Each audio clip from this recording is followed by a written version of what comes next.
Hello বন্ধুরা, welcome back to my YouTube channel. তো আজকে আমি খুব বিগ ব্রেকিং আপডেট নিয়ে আমি তোমাদের সামনে চলে এসেছি। তো আপডেটটিতে নতুন হলে অতি অবশ্যই চ্যানেলটিকে সাবস্ক্রাইব করে বন্ধুদের মধ্যে শেয়ার করে দেবে। তো শুনে নেওয়া যাক আজকে কী আপডেটটি রয়েছে রেলওয়ে গ্রুপ ডি ভ্যাকেন্সি। হ্যাঁ, একদম তোমরা সঠিক শুনেছো, railway group D vacancy 2025 officially notification out হয়ে গেছে। কোথায় কোন ভ্যাকেন্সি রয়েছে?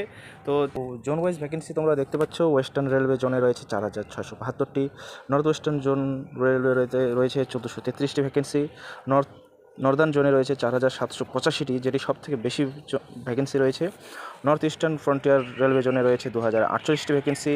এরকমই সেন্ট্রাল রেলওয়ে জোন, যেটা মুম্বাই রয়েছে, সেটাতে ভ্যাকেন্সি রয়েছে 3244টি, মিলিয়ে মোট 16টি জোনে 32,438টি ভ্যাকেন্সি রয়েছে। এছাড়াও পোস্ট ওয়াইজ যে তোমরা ভ্যাকেন্সি যে যদি দেখতে পাও, দেখো ইঞ্জিনিয়ারিং, ট্রাফিক, মেকানিক্যাল, ইলেকট্রিক্যাল এবং বিভিন্ন পোস্টের মোট কোথায় ভ্যাকেন্সি রয়েছে তোমরা দেখতেই পাচ্ছ। তো ক্লাস চালু হবে তোমাদের 23শে জানুয়ারি থেকে 22শে ফেব্রুয়ারি পর্যন্ত। তো আর কথা রয়েছে মাধ্যমিক পাস। ঠিক আছে? তো চ্যানেলটিতে নতুন হলে চ্যানেলটিকে সাবস্ক্রাইব করে বন্ধুদের মধ্যে শেয়ার করে দেবে। ততক্ষণের জন্য জয় হিন্দ, জয় ভারত।